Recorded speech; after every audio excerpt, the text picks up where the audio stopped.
Chapter 8, Isis, the Virgin of the World. Let's bring her up right now. As she is, Isis, Queen of Heaven. Diodorus writes of a famous inscription carved on a column at Nicaea? No, it's Nicaea? In Arabia, when Isis described herself as follows: I am Isis, queen of this country. I was instructed by Mercury. No one can destroy the laws which I have established. I am the eldest daughter of Saturn, most ancient of the gods. I am the wife and sister of Osiris the king. I first made known to mortals the use of wheat. I am the mother of Horus the king. In my honor was the city of Bubasti built. Rejoice, O Egypt, rejoice, land that gave me birth. See Morals and Dogma by Albert Pike. All right, now, Isis, Chapter 8, Isis, the Virgin of the World. Let me see, is that good, that good, that good? Sure. Give me a second.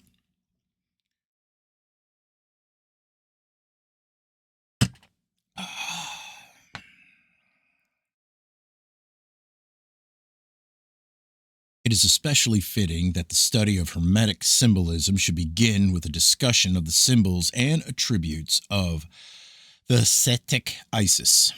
This is the Isis of Sais, famous for the inscription concerning her which appeared on the front of her temple in that city. I, Isis, am all that has been, that is or shall be, no mortal man hath ever me unveiled. Plutarch affirms that many ancient authors believed this goddess to be the daughter of Hermes. Others held the opinion that she was the child of Prometheus. Both of these demigods were noted for their divine wisdom. It is not improbable that her kinship to them is merely allegorical. Plutarch translates the name Isis to mean wisdom. Godfrey Higgins, in his Anacopolis, derives the name of Isis from the Hebrew, two characters, iso, and the Greek, a few more characters, to save. Some authorities, however, for example, Richard Payne Knight, as stated in his Symbolical Language of Ancient Art and Mythology, believe the word to be of northern extraction, possibly Scandinavian or Gothic. In these languages, the name is pronounced Isa, meaning ice or water in its most passive, crystallized, negative state. This Egyptian deity, under many names, appears as the principle of natural fecundity among nearly all the religions of the ancient world. She was known as the goddess with 10,000 appellations and was metamorphosed by Christianity into the Virgin Mary. For Isis, although she gave birth to all living things, chief among them, the sun, still remained a virgin according to the legendary accounts. Apuleius, in the 11th book of The Golden Ass, ascribes to the goddess the following statement concerning her powers and attributes. Behold, I, moved by thy prayers, am present with thee, I, who am nature, the parent of things, the queen of all the elements, the primordial progeny of ages, the supreme of divinities, the sovereign of the spirits of the dead, the first of the celestials, and the uniform resemblance of gods and goddesses. I, who rule by my node the luminous summits of the heavens, the salubrious breezes of the sea, and the deplorable silences of the realms beneath, and whose one divinity the whole orb of the earth venerates under a manifold form by different rites and variety of appellations. Hence the primogenital Phrygians call me Pessinuntikia, the mother of the gods. The Attic Aborigines, Cerocipian Minerva, the floating Cyprians, the floating Cyprians, Paphian Venus, arrow-bearing Cretans, Dynadicnit, oh, Dynadicnia, no, Dynadicania, looks like Dynadicina, the three-tongued Sicilians, Stygian Persephone, and the I hate names. I hate names, and they're irrelevant to me. I don't care what they're called. They're old. You're going to come at me in some other form. I don't give a shit what they used to call you. The Eleusinians, the ancient goddess Ceres. Some also call me Juno, others Bellona, others Hecate, and others Rahamanusia.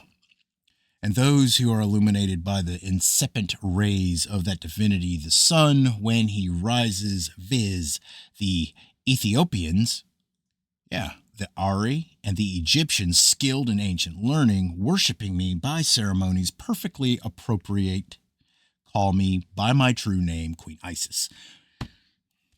Long-winded woman. Le Flogian believes that the Egyptian myth of Isis had a historical basis among the Mayas of Central America, where this goddess was known as Queen Mu.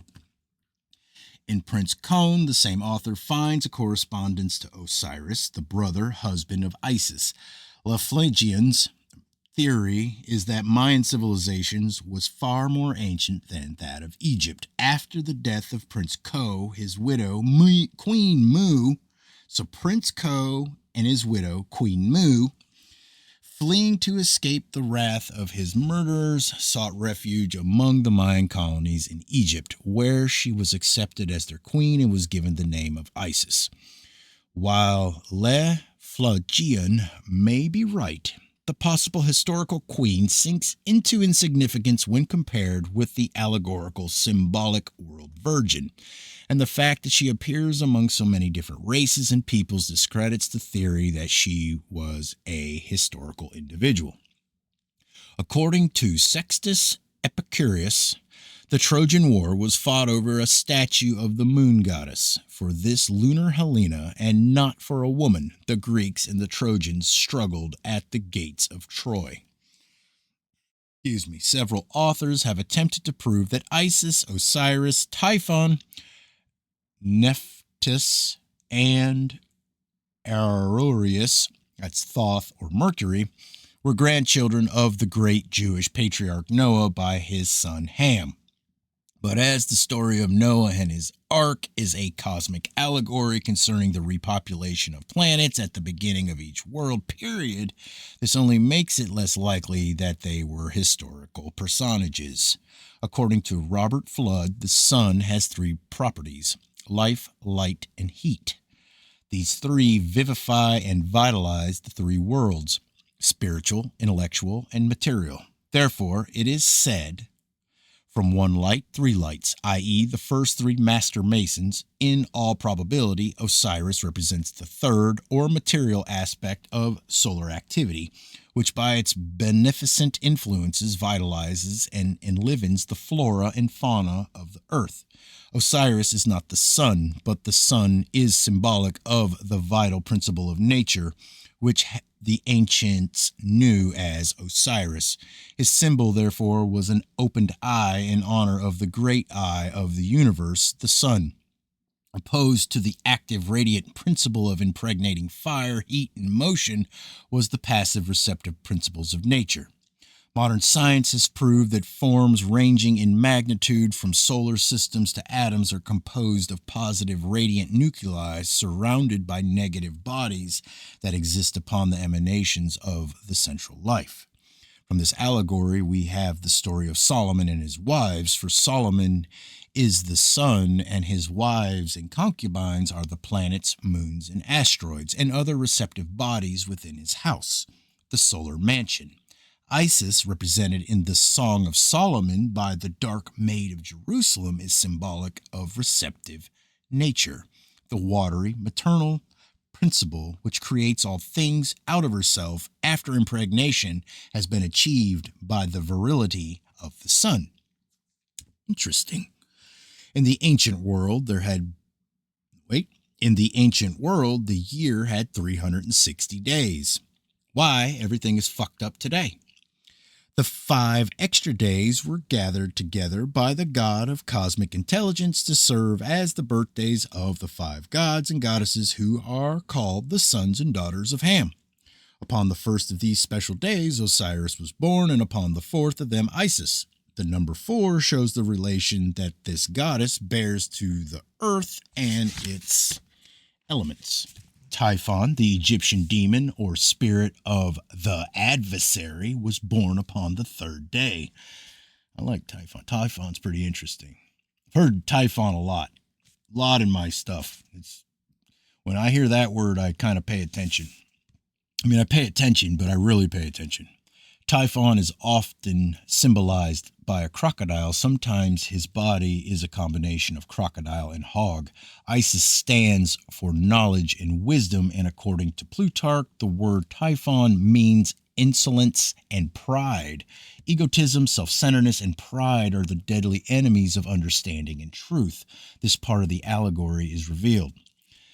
After Osiris, here symbolized as the sun, had become king of Egypt and had given to his people the full advantage of his intellectual light, he continued his path through the heavens, visiting the peoples of other nations and converting all with whom he came in contact.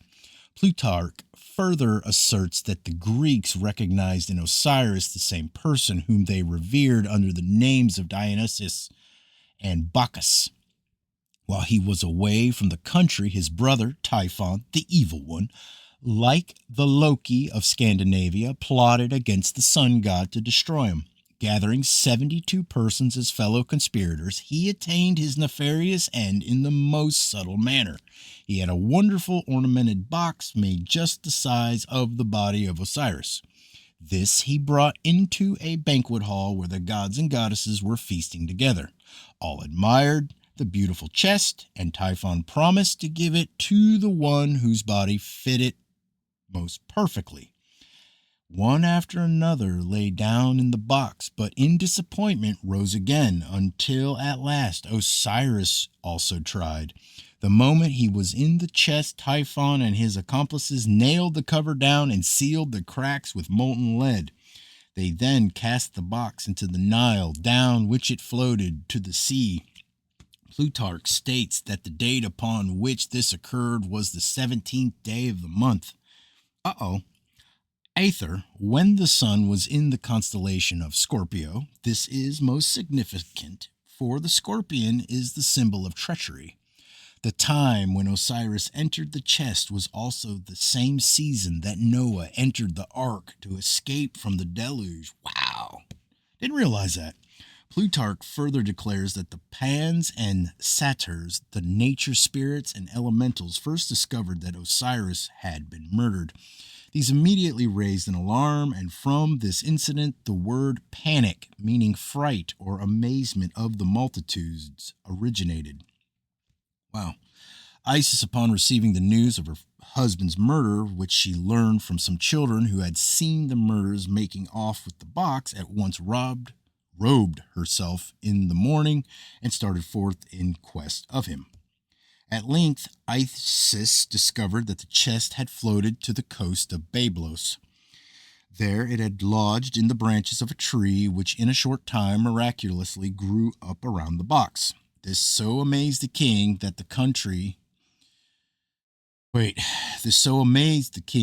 that country that he ordered the tree to be cut down and a pillar made from its trunk to support the roof of his palace.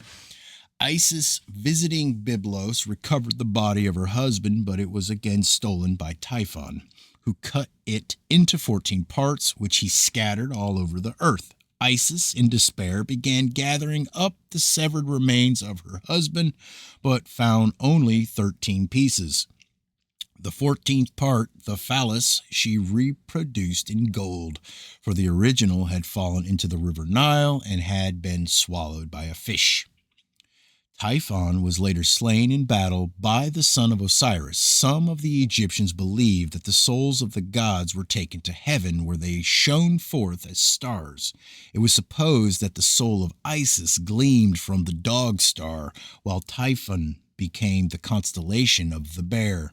It is doubtful, however, whether this idea was ever generally accepted. Among the Egyptians, Isis is often represented with a headdress consisting of the empty throne chair of her murdered husband, and this peculiar structure was accepted during certain dynasties as her hieroglyphic.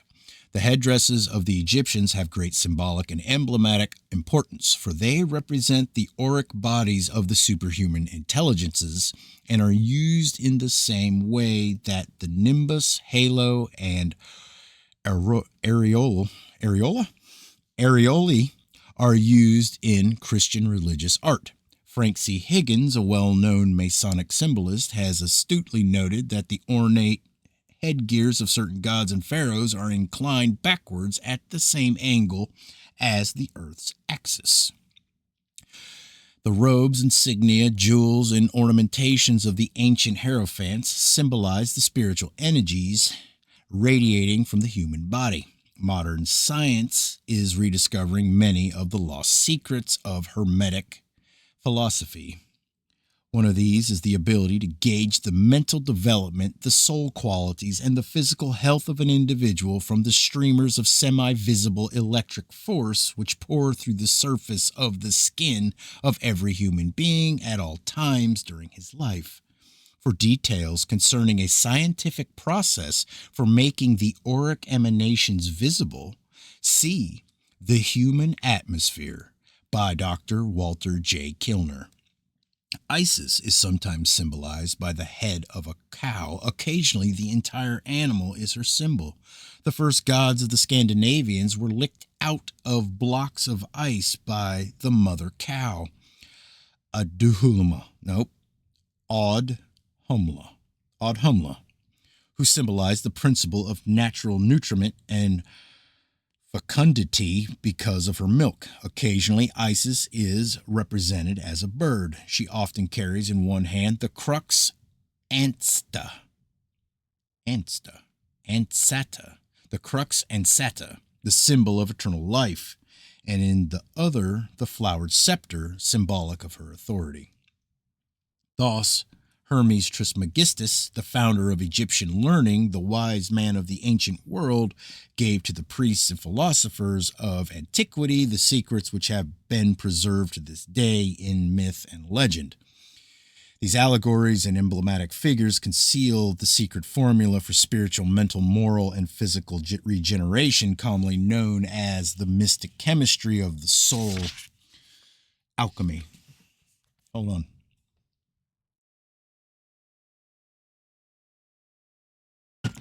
I see you, Cly. I see you. Somebody's late.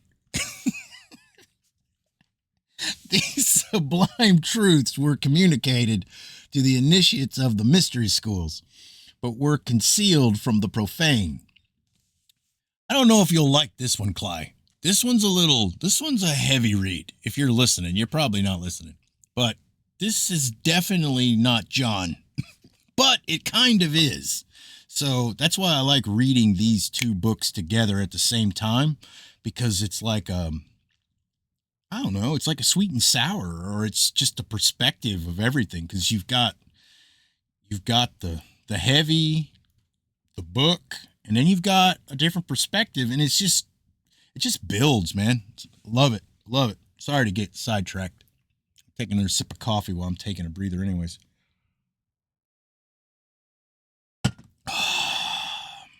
Anyways. Alchemy. These sublime truths were communicated to the initiates of the mystery schools, but were concealed from the profane. The latter, unable to understand the abstract philosophical tenets, worshipped the concrete sculptured idols, which were emblematic of these secret truths. The wisdom of the secrecy of Egypt are atomized in the Sphinx, which has preserved its secrets from the seekers of the 100 generations. The mysteries of Hermeticism, the great spiritual truths hidden from the world by the ignorance of the world, and the keys of the secret doctrines of the ancient philosophers are all symbolized by the Virgin Isis. Veiled from head to foot, she reveals her wisdom only to the tried and infinite few who have earned the right to enter her sacred presence, tear from the veiled figure of nature its shroud of obscurity, and stand face to face with the divine reality. The explanations in these pages of the symbols peculiar to the Virgin, peculiar to the Virgin Isis are based, unless otherwise noted, on selections from a free translation of the fourth book of Bibliothèque des Philosophes Hermétiques, entitled The Hermetical Signification of the Symbols and Attributes of Isis, with interpolations by the compiler to amplify and clarify the text. Very good. The statues of Isis were decorated with the sun, moon, and stars, and many emblems pertaining to the earth, over which Isis was believed to rule as the guardian spirit of nature personified. Several images of the goddess have been found upon which the marks of her dignity and possession were still intact. According to the ancient philosophers, she personified universal nature, the mother of all productions. The deity was generally represented as a partly nude woman, often pregnant, sometimes loosely covered with a garment either of green or black color, or of 4 different shades intermingled: black, white, yellow, and red. Apuleius describes her as follows. In the first place, then, her most copious and long hairs, being gradually entorted and promiscuously scattered on her divine neck, were softly defilous. A multiform crown consisting of various flowers bound the sublime summit of her head, and in the middle of her crown, just on her forehead, there was a smooth orb resembling a mirror, or rather a white, refulgent light, which indicated that she was the moon. Vipers rising up after the manner of furrows environed the crown on the right hand and on the left. Cerulean ears of corn were also extended from above. Her garment of many colors, enwoven from the finest flax, and was at one time lucid with a white splendor, at another yellow from the flower of crocus, and at another flaming with a rosy redness. But that which most excessively dazzled my sight was a very black robe, fulgid with a dark splendor, and with, spreading round and passing under her right side and ascending to her left shoulder, there rose protuberant like the center of a shield, the dependent part of the robe falling in many folds and having small knots of fringe gracefully flowing in its extremities. Glittering stars were dispersed through the embroidered border of the robe and through the whole of its surface, and the full moon, shining in the middle of the stars, breathed forth flaming fires. Nevertheless, a crown wholly consisting of flowers and fruits of every kind, adhered with indivisible connexion to the border of that conspicuous robe in all its undulating motions. What she carried in her hands also consisted of things of a very different nature, for her right hand indeed bore a brazen rattle sistrum, through the narrow lamina of which bent like a belt. Certain rods passing produced a sharp triple sound through the vibrating motion of her arm.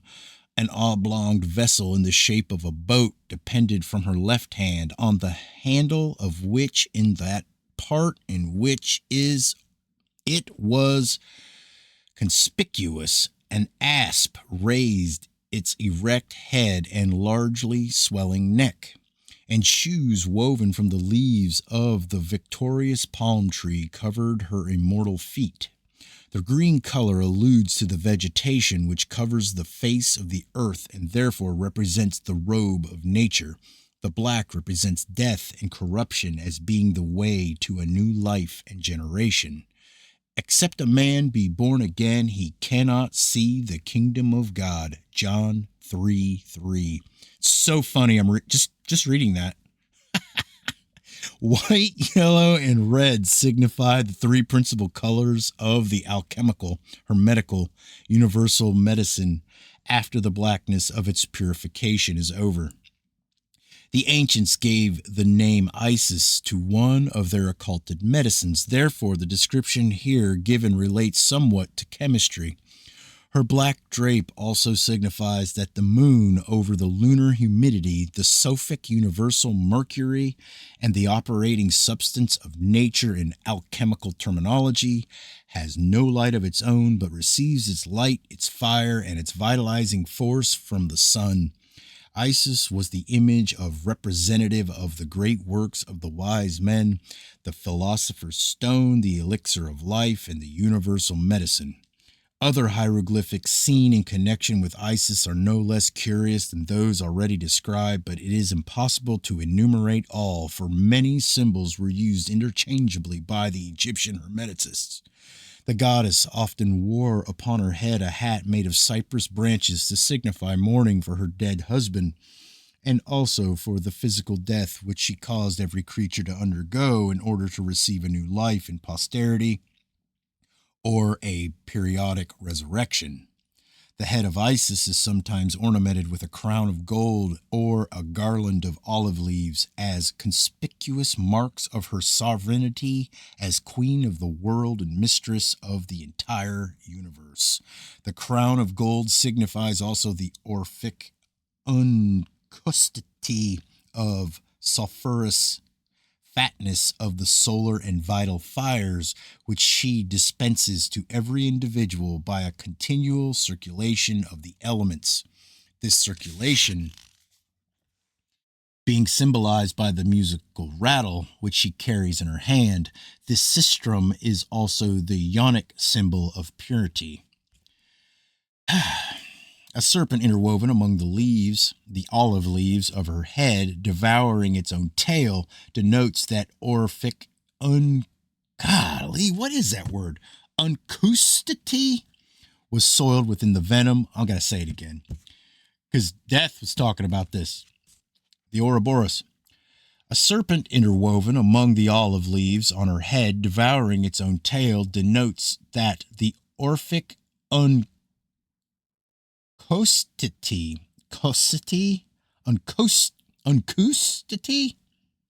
denotes that the Orphic uncustity was soiled with the venom of terrestrial corruption which surrounded it and must be mortified and purified by 7 planetary circulations or purifications called flying eagles, alchemical terminology, in order to make it medicinal for the restoration of health. Here, the emanations from the sun are recognized as a medicine for the healing of human ills. The 7 planetary circulations are represented by the circumambulations of the Masonic Lodge, by the marching of the Jewish priests 7 times around the walls of Jericho, and of the Mohammedan priests 7 times around the Kaaba at Mecca. From the crown of gold project 3 horns of plenty, signifying the abundance of the gifts of nature, proceeding from one root, having its origin in the heavens. Head of Isis. In this figure, the pagan naturalists represent all the vital powers of the 3 kingdoms and families of sublunary nature, mineral, plant, and animal, man considered as the animal. At one of her ears was the moon, and at the other the sun, to indicate that these 2 were the agent and patient or father and mother principles of the natural objects, and that Isis, or nature, makes use of these 2 luminaries to communicate her powers to the whole empire of animals, vegetables, and minerals. On the back of her neck were the characters of the planets and the signs of the zodiac, which assisted the planets in their functions. This signified that the heavenly influence directed the destinies of the principles and sperms of all things, because they were the governors of all sublunary bodies, which they transformed into the worlds made into the image of the greater universe. Isis holds in her right hand a small sailing ship with the spindle of a spinning wheel for its mast. From the top of the mast projects a water jugs. From the top of the mast projects a water jug, its handle shaped like a serpent swelled with venom. This indicates that Isis steers the bark of life, full of troubles and miseries, on the stormy ocean of time. The spindle symbolizes the fact that she spins and cuts the thread of life. These emblems further signify that Isis abounds in humidity, by means of which she nourishes all bodies, preserving them from the heat of the sun by humidifying them with nutritious moisture from the atmosphere. Moisture supports vegetation, but this subtle humidity, life ether, is always more or less infected by some venom proceeding from corruption or decay. It must be purified by being brought into contact with the invisible cleansing fire of nature. Wow. This fire digests, perfects, and revitalizes this substance in order that humidity may become a universal medicine to heal and renew all the bodies of nature. The serpent throws off its skin annually and thereby renewed, symbolic of the resurrection of the spiritual life from the material nature. This renewal of the earth takes place every spring when the vivifying spirit of the sun returns to countries of the northern hemisphere. The symbolic virgin carries in her hand a sistrum and a symbol or square frame of metal, which then struck gives the keynote of nature, Fa, sometimes also an olive branch to indicate the harmony she preserves among natural things with her regenerating power. By the processes of death and corruption, she gives life to a number of creatures of diverse forms through periods of perpetual change. The symbol is made square instead of the usual triangular shape in order to symbolize that all things are transmuted and regenerated according to the harmony of the four elements. Dr. Sismond Backstrom believed that if a physician could establish harmony among the elements of earth, fire, air, and water and unite them into a stone, the philosopher's stone, symbolized by the six-pointed star or two interlaced triangles, he would possess the means of healing all disease. Dr. Bostrom further stated that there was no doubt in his mind that the universal omnipresent fire spirit of nature does all and is all in all by attraction, repulsion, motion, heat, sublimation, evaporation, excitation, incipation, coagulation, and fixation. The universal fire spirit manipulates matter and manifests throughout creation. And any individual who can understand these principles and adapt them to the three departments of nature becomes a true philosopher. From the right breast of Isis protruded a bunch of grapes, and from the left an ear of corn or a sheaf of wheat, golden in color. These indicate that nature is the source of nutrition for plant, animal, and human life, nourishing all things from herself. The golden color in the wheat corn indicates that in the sunlight or spiritual gold is concealed the first sperm of all life. On the girdle surrounding the upper part of the body of the statue appear a number of mysterious emblems. The girdle is joined together in front by four golden plates, the elements placed in the form of a square. This signified that Isis, or nature, the first matter, alchemical terminology, was the essence of the four elements, life, light, heat, and force, which quintessence generated all things. Numerous stars are represented on the girdle, thereby indicating their influence in darkness as well as their influence of the Son of Light in light. Isis is the virgin immortalized in the constellation of Virgo, where the world mother, is placed with the serpent under her feet and a crown of stars on her head. In her arms, she carries a sheaf of grain and sometimes the young sun god. Wow, I'm almost there. How long have I been going? That's weird. Hold on, I gotta take a breather.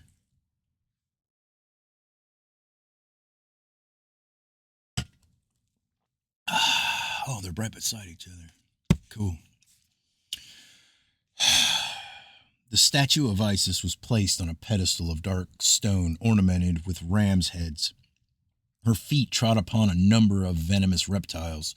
This indicates that nature has power to free from acidity or saltness of corrosives and to overcome all impurities from terrestrial corruption adhering to bodies. The ram's heads indicate that the most auspicious time for the generation of life is during the period when the sun passes through the signs of Aries.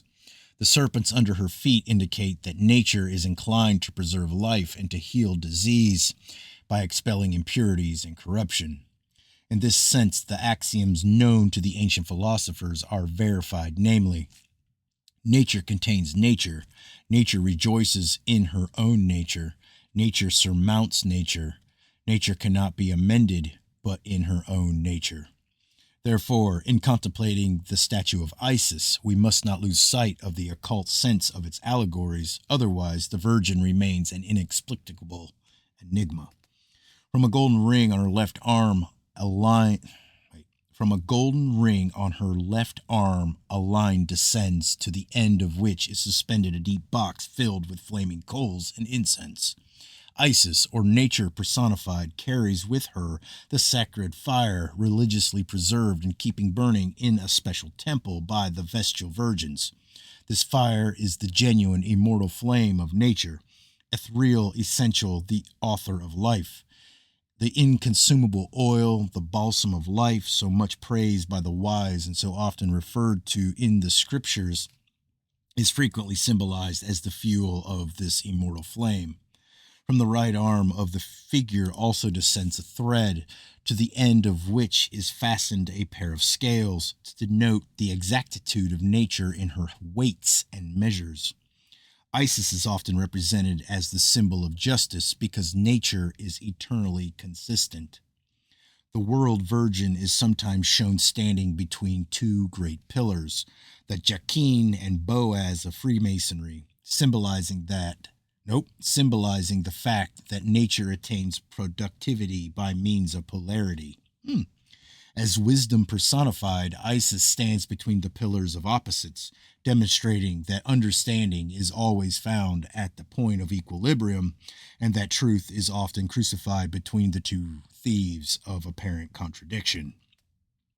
The sheen of gold in her dark hair indicates that while she is lunar, her power is due to the sun's rays, from which she secures her ruddy complexion.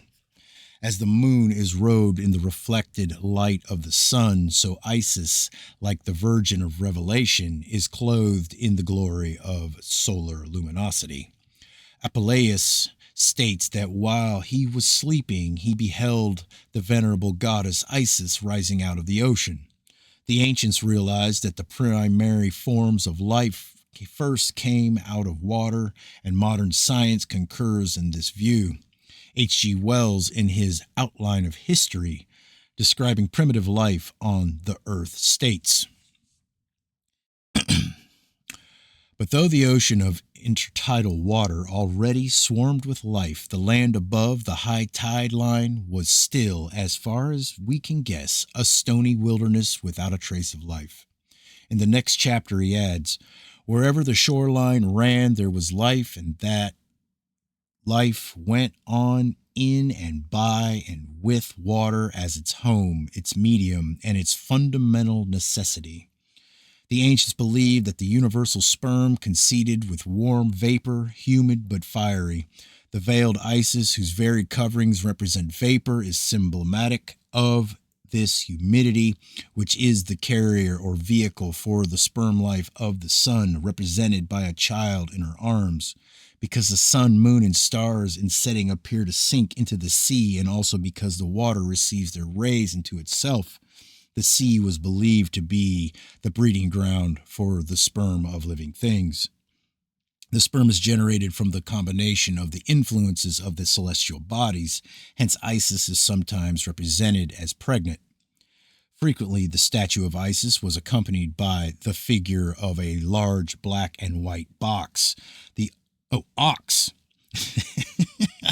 The ox represents either Osiris or Taurus, the bull of the zodiac, or Apis, an animal sacred to Osiris because of its peculiar markings and colorings.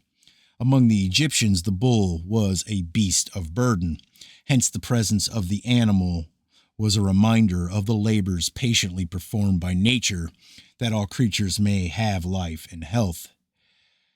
Harpocrates, the god of silence, holding his fingers to his mouth, often accompanies the statue of Isis. He warns all to keep the secrets of the wise from those unfit to know them. The Druids of Britain and Gaul had a deep knowledge concerning the mysteries of Isis and worshipped her under the symbol of the moon. Godfrey Higgins considers it a mistake to regard Isis as synonymous with the moon. The moon was chosen for Isis because of its dominion over water. The Druids considered the sun to be the father and the moon the mother of all things. By means of these symbols, they worshipped universal nature. The figure of Isis is sometimes used to represent the occult and magical arts, such as necromancy, invocation, sorcery, and thaumaturgy. In one of the myths concerning her, Isis is said to have conjured the invisible god of eternities, Ra, to tell her the secret and sacred name, which he did. This name is equivalent to the lost word of masonry.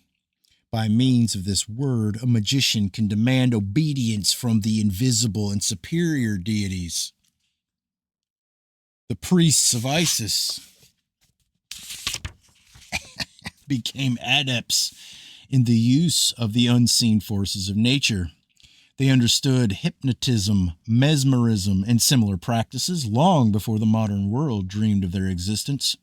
Plutarch describes the requisites of a follower of Isis in this manner. For as 'tis not the length of the beard or the coarseness of the habit which makes a philosopher, so neither will those frequent shavings or the mere wearing of a linen vestment constitute a Voltaire of Isis. But he alone is a true servant of follower of the goddess, who after he has heard and been made acquainted in proper manner with the history of the actions of these gods, searches into the hidden truths which lie concealed under them, and examines the whole by the dictates of reason and philosophy. During the Middle Ages, the troubadours of Central Europe preserved and sung the legends of this Egyptian goddess. They composed sonnets to the most beautiful woman in the world. Though few ever discovered her identity, she was Sophia, the Virgin of Wisdom, whom all the philosophers of the world have wooed. Isis represents the mystery of motherhood, which the ancient recognized as the most apparent proof of nature's omniscient wisdom and God's overshadowing power. To the modern seeker, she is the epitome of the great unknown, and only those who unveil her will be able to solve the mysteries of life, death, generation, and regeneration.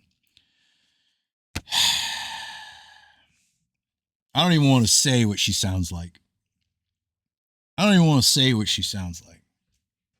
hope people can put it together, though. You put it together, you might fucking crumble a pillar that's got you under a spell. But I'm not going to say what she sounds like. Mummification of the Egyptian dead. Servius, commenting on Virgil's Aeneid, observes that the wise Egyptians took care to embalm their bodies. Mummification of the Egyptian dead. Servius, commenting on Virgil's... Wait a minute. Oh, wait again.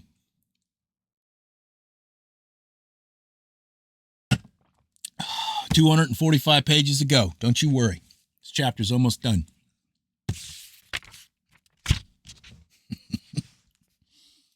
I don't trudge through, it never gets read. It's just how it goes.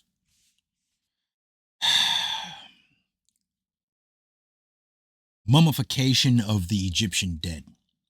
Servius, commenting on Virgil's Aeneid, observes that the wise Egyptians took care to embalm their bodies and deposit them in catacombs in order that the soul might be preserved for a long time in connection with the body and might not soon be alienated, while the Romans, with an opposite design, committed the remains of their dead to the funeral pyre, intending that the vital spark might immediately be restored to the general element or returned to its pristine nature, from Picard's and analysis of the Egyptian mythology.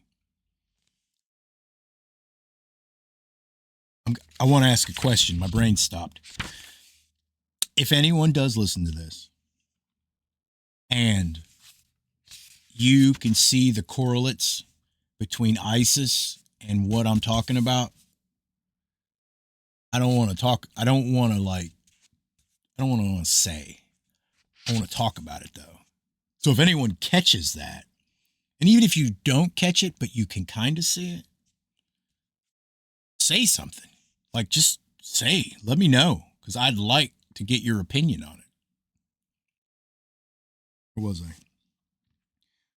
And I like to put this in the middle because no one's going to listen to this. So if someone does, well, fuck, then you know someone cares about your opinion.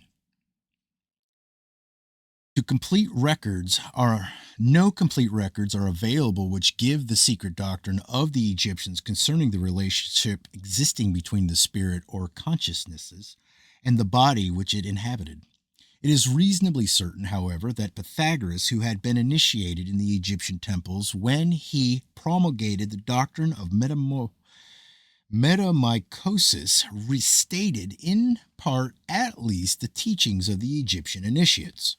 The popular supposition that the Egyptians mummified their dead in order to preserve the form for a physical resurrection is untenable in the light of modern knowledge regarding the philosophy of death.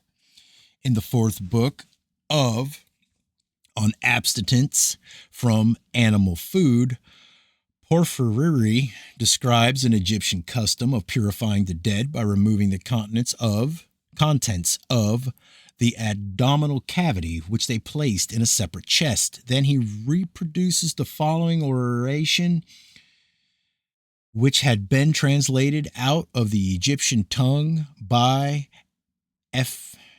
Euphantus. O sovereign Son, all ye gods who impart life to men, receive me and deliver me to the eternal gods as a cohabitant. For I have always piously worshipped those divinities which were pointed out to me by my parents as long as I lived in this age, and have likewise always honored those who procreated my body. And with respect to other men, I have never slain anyone, nor defrauded anyone of what he deposited with me, nor have I committed any other atrocities indeed. If, therefore, during my life I have acted erroneously by eating or drinking things which it is unlawful to eat or drink, I have not erred through myself, but through these, pointing to the chest which contained the viscera.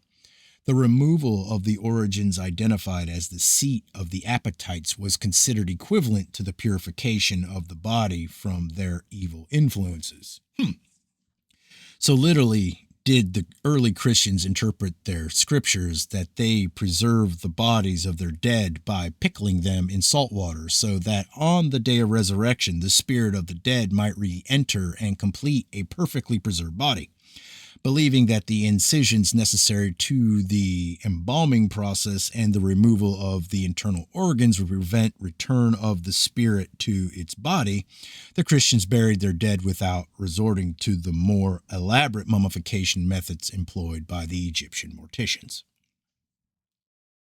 In his work of the Egyptian magic, SSDD hazards the following speculation concerning the esoteric purposes behind the practices of mummification. There is every reason to suppose, he says, that only those who had received some grade of initiation were mummified, for it is certain that, in the eyes of the Egyptians, mummification effectually prevented reincarnation. Reincarnation was necessary to imperfect souls, to those who had failed to pass the tests of initiation, but for those who had the will and the capacity to enter the secret atrium. There was seldom necessity for the liberation of the soul, which is said to be affected by the destruction of the body. The body of the initiate was therefore preserved after death as a species of talisman or material basis for the manifestation of the soul upon earth. That's why I'm cremated. Just tell you that much. No fucking way, dude. During the period of its inception, mummification was limited to the pharaoh and such other persons of royal rank and presumably partook of the attributes of the great Osiris, the divine mummified king of the Egyptian underworld. That's it. Oh, next. Chapter 9, I'm not reading right now. Chapter 9 is the sun, a universal deity. How long was that? Hour and 15. Not too bad.